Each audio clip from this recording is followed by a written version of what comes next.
Hello guys, my name is Rachel and today I'm going to be explaining my first exercise in case tools. So the first exercise is to draw use case diagrams for two basic management system. One is going to be library management system and the next one is going to be bank management system. So I'll first start out with explaining what use case and what are the objects and actors involved in use case. So use case diagram is use case diagram is basically something which has a system and there are also users who act as the actors. So this is basically the association between the use cases and the actors. So use case diagrams identify the functionality provided by the system, the user who interacts with the system called the actors, and the association between the users and the functionality. Use cases are used to analyze the phase in the analysis phase of the software development to articulate high level of requirements of the system. So basically you use a use case when you need a high level view of what the system does, and the second is to identify the users of the system, and the third is to determine the areas needing human computer interfaces. So an actor, so this is what a use case is. So the actor is now someone who interacts with that of the user system. So the actor doesn't necessarily have to be a person. The actor can also be someone, it can also be an object which interacts with that of the system. The next is going to be the different kinds of association. Association is something which connects the use case and the actor.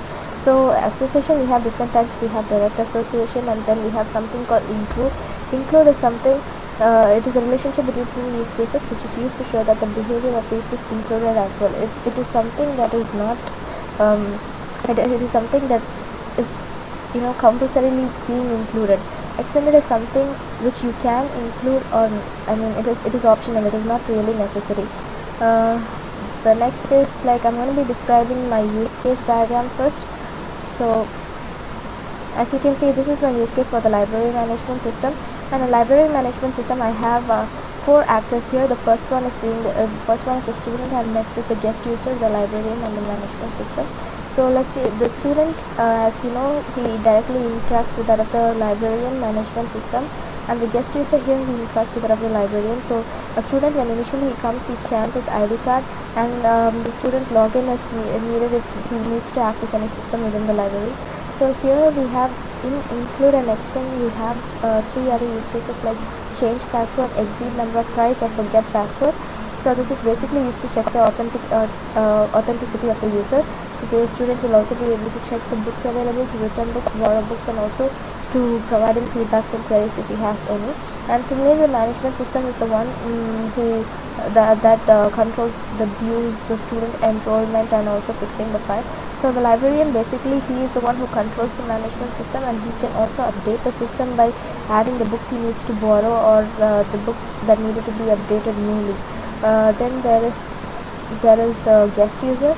The guest user is someone who doesn't access the library system always. If he needs to access the library system, then he can get the access rights from the librarian, and with that, the help of that, he can access the system. So these are my use cases. So these use cases, as you can see, I've associated the actor and the use cases with that of simple association. So it's just an association between the use case and the actor, and our uses include and extend. As I told you before, include is something that is mandatory, extend is something which is optional. It could be there or it could not be there. So this is it for my library management. The second one which I'm going to be explaining today is bank management system. So bank management system has three actors. One is going to be the customer, the next is going to be the banker, and the third is going to be the bank. So the banker is an actor who is like an intermediate between the customer and the bank. So between the customer and the banker, these are the use cases, or these are the interactions that possibly could happen. That is to create a new account, to check the balance, to deposit, to borrow, or to give a loan, to get a loan, or to withdraw money. So the banker is as you can see here, I have include and extend also. So if loan, then we could have different types of loan. Either it could be educational loan or house loan. This is not compulsory. A customer should avail both loans. He can choose any. He can choose one according to his need. So the banker is the one who is going to be interacting with that of the bank. So he has the power to get the money from the bank and give it to the customer, and then he can set new plans. He can renew an account. So the bank, when the customer wants to renew an account plan, we have different plans in bank. So when the customer needs to renew an account plan, the banker is the one who helps in doing so. He is also capable of updating the account. So as I told you, here include something which is mandatory. So if a person, suppose he gets a loan from the bank, then obviously the interest is included with that. So this is something which is mandatory. So here I have use cases like to create a new account, to check the balance, to deposit, borrow and withdraw. And here within the between the banker and the bank, I have use cases like update account, renew account plan, set new plan and take money. So this is it for my first exercise.